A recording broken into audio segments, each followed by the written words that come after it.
I quit my job.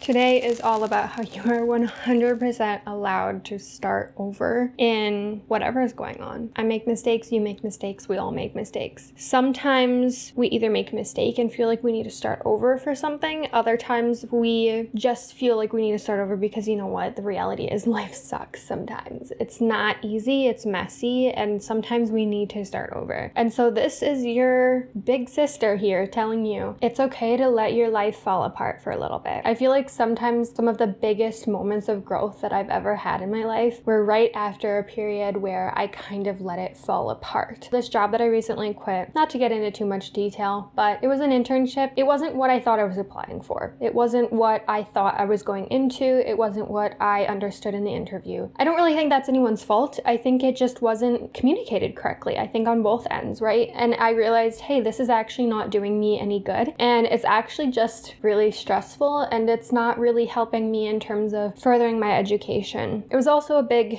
travel commitment to get there. In the end, the cons outweighed the pros. So I decided to take the next step and resign. It was a difficult decision for sure. It was not something that I took lightly, but it's also something that I'm really glad that I did because I can tell I needed it. I got back from Australia, immediately was like, okay, it's time to start working. I had this position lined up and I was really excited about it, right? And in the end, I think what I needed was not to be pushing myself as much. Then again, if it was, I guess, what I had maybe expected a little bit more, it would have been an amazing thing. It would have been worth it. I would have kept it. But in this case, I was nervous to let go of that because what am I going to do now? I don't really have anything now. Luckily, I have amazing parents who are willing to help me out a little bit, which I'm really bad at asking for help. And I don't really know if I've talked about that online before. I am really bad at asking for help, asking for money, things like that. I really like to pay for everything on my own. And so that is difficult for me. And also I know it wasn't my fault. I don't think it was anyone's fault. I think it was just the situation. It was time to move forward. Honestly, it's going a lot better than I thought it would. I thought it'd be really tight for this month. I thought I was really going to be struggling. It's actually worked out a little bit better than I thought. I have another position opening up that I'm hoping will end up working out, but I think it's going to end up being a lot better for me mentally and physically. I'm a yoga teacher, right? So there's a position that I might be looking for, which is weird to be talking about it before I've actually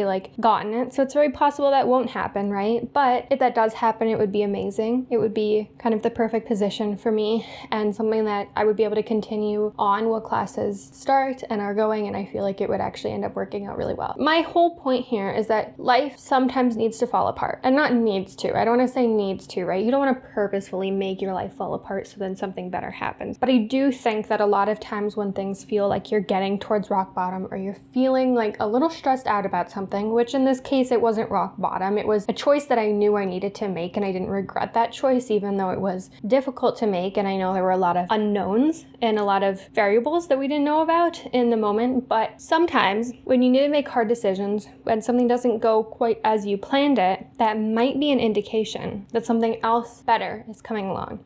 And I think about this in terms of just my own experience, in terms of my life, the moments that have been really difficult. I'm not saying that they should have happened. I want to be clear here, right? Bad things happen and they suck. And I used to be the type of person who said everything happens for a reason. And I do think that there's something that you can learn from everything. I think you can choose to learn something from everything. I think you can choose to use it as a growth moment. But I don't really know if I would say it's put there purposefully for that, right?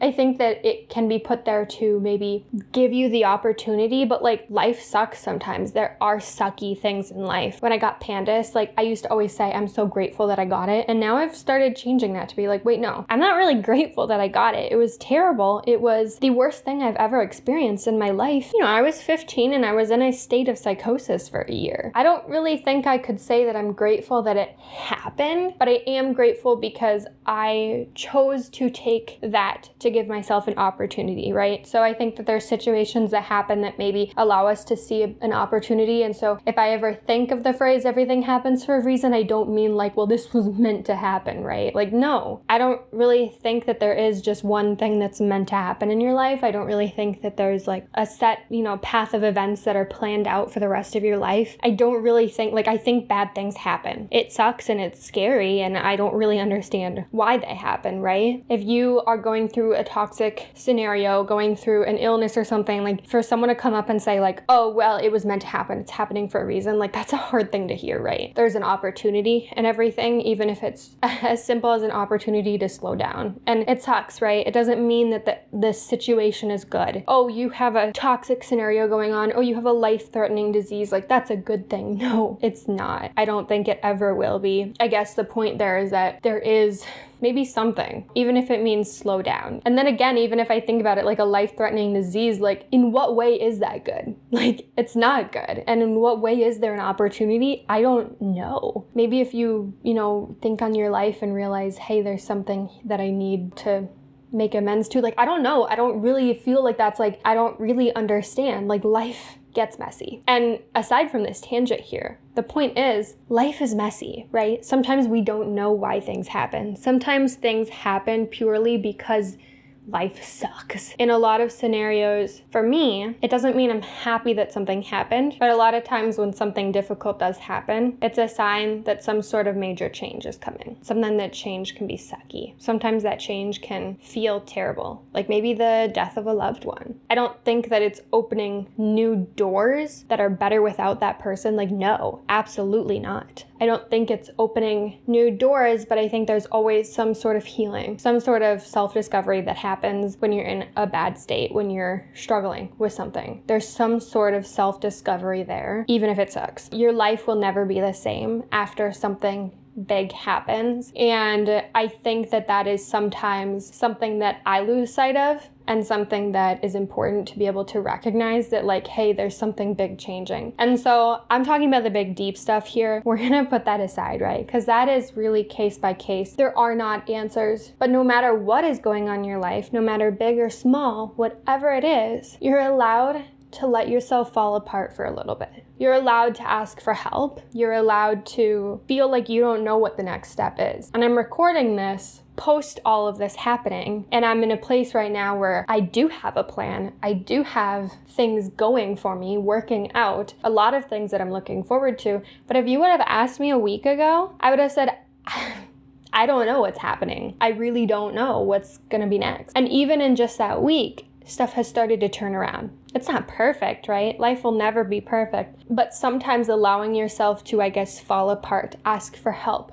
realize that you don't have everything perfectly under control is this opportunity for others to swoop in and be there for you. It's this opportunity for you to see what's next. Maybe there's something else that's next that's even better, right? I'm looking at this new position that I might be getting, and I'm seeing how this is something that I feel like I could do long term for a while. This is something that I feel like I would enjoy and continue to do for a while, and it would be healthy for me and for, my students. And no matter if I get this position now, I'm really seriously considering hey, yeah, I do want to do consistent yoga classes, even if it's something where it's just I do them, the free weekly or weekend ones that my city does all the time. These things, they open, even if it's just a different mindset, they open more possibilities, I guess. But I think the hardest part is to realize and to acknowledge and to, be vulnerable and say, hey, I'm not okay. Hey, things feel like they're falling apart right now. And that's okay. And even when it doesn't feel okay, and even when it isn't okay, I sometimes tell myself, I feel terrible right now.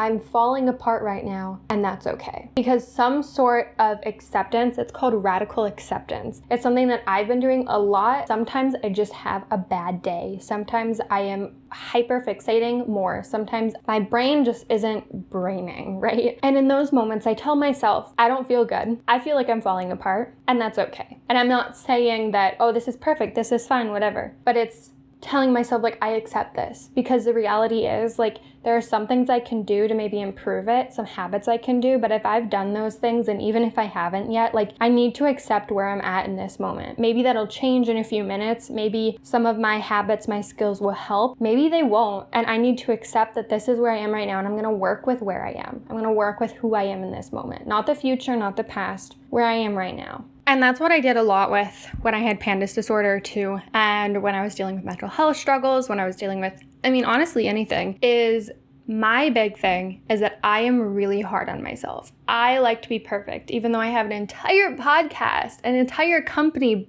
dedicated to the fact that no one is perfect. And yet here I am, your girl is right here telling you that she wants everything to be perfect. I am. I'm a perfectionist. I really, really, really am. And part of the reason why I do these episodes is because I need to remind myself that I'm not perfect. Like, these reminders are not just coming to you, they're going to me too, right? Speaking them out loud, I am acknowledging them. Sometimes I'll look back on past episodes, or sometimes my family will send me one of my own episodes when I am struggling and tell me, listen to yourself. What are you telling other people? You need to tell yourself that too. You don't need to be perfect. Life is not perfect. You are allowed to feel like you need a reset button. That was probably one of the things I said the most often when I had pandas, was asking where the reset button was because I needed it. But I think we also understand what it means to say, like, I just want to reset. Like, can I just unplug myself and plug myself back in? Can I just restart? I think we all understand what that means. Sometimes we do need that, and there's no one way to do that. But I think the first step on that is acknowledging that you need it, right? And choosing to step back a little. Like, if I need to restart something, I unplug it and I plug it back in, right? And in a way is acknowledging that you need to reset, that you need to take a step back, and then taking that step back and practicing radical acceptance about where you are in the moment, in a way, is that pulling the plug out of the wall and telling yourself, hey, we're taking a break, and when we're ready, we'll plug it back in again and try over. Like, I kind of feel like that is the reset. I kind of feel like a lot of the reset happens to do with mindset, and then it's kind of just fake it till you make it. It's kind of just, what can I do to be the best version of myself in this moment? What can I do to be the healthiest version of myself in this moment? And we'll take it as it goes, because you know what? Life is sucky sometimes, and that's okay. So this entire episode is me just telling you that life sucks sometimes, right? And I'm not gonna sugarcoat it. I feel like it's so easy to do that, and I don't want that to be what this podcast is, right? You go talk to your friend over a cup of coffee, life is really sucking, and they tell you, it's okay, it's all gonna be okay, things will get better, it's happening for a reason. Like, sometimes that's nice to hear, but sometimes that's not what we want to hear. Yeah, life sucks right now. I am so sorry. Do your best and I'm here for you. Like, sometimes that's what we need. Sometimes we need someone to acknowledge how horrible it is, how sucky life is, for us to be able to acknowledge it ourselves too. Because otherwise it comes into this point of where we're almost like we're just trying so hard that we're digging ourselves in a deeper hole, or we're just kind of self-sabotaging. Does that make sense? Sometimes when someone else acknowledges how messy things are that are going on, when someone else is able to recognize it and tell me, like, yeah, you're right, like, I don't have any answers, just keep going, like, it's the worst thing to hear, and sometimes it's also the best thing to hear, because that's when I realized, like, okay, this is not my fault, this is not on me, I need to continue. And even if it is something where maybe you did something wrong, you made a mistake, maybe you do feel at fault, like, acknowledging that something is, like, messy, and then being able to go forward and be like, okay, the reality is this is where I am right now. What can I do to move forward and make it better? Like, that's a powerful thing too. Maybe you need that step. Maybe you need that reset to be able to be like, hey, I'm going to go up and I'm going to make amends. I'm going to make things right. Like, life, there is no one perfect equation to life. There is no one, this is how you do everything. That is, especially as an econ girl. And some people might not like this, but especially as an econ girl, the one thing that frustrates me the most is the fact that people are not math problems. It's not A plus B equals C. We are not math problems. We can predict what a decision might be in econ, right? We can predict what the market will look like. We can predict what someone's decision is, but reality is we're so much more complex than that. And I like to look at that in the realm of just life in general. Like, we are complex human beings, and life is even more complex. So the reality is, if you have a bad day, if you have a bad moment, if you have a bad year, if you have a bad whatever, how is that not, how do you, we can't expect that you're never going to have a bad moment. Because to think about how complex life is, no wonder we're all struggling. It's crazy. And you're not alone in that. And it's okay. Like, and I mean that in the nicest way possible. I mean that in not the way of like, it's okay that you're struggling. Good for you. Like, no, that's not what I mean. But I mean, it's okay to acknowledge that you're struggling, because we all do it. Even if we hide it. I'm a big one. I like to hide it. I like to hide that I'm struggling. Even if people hide it, I promise you, everyone is struggling. Everyone knows what it feels like at some point or another. Even that mean girl, even that person that seems like they have millions of dollars, even that, like, yeah, the list goes on. Everyone has experienced it. And you're not alone. And it's okay to say, yeah, I need to take a rest. I need to take a break. And I need to figure out what's next. Maybe I'm not okay. And maybe that is okay. I'll see you next time.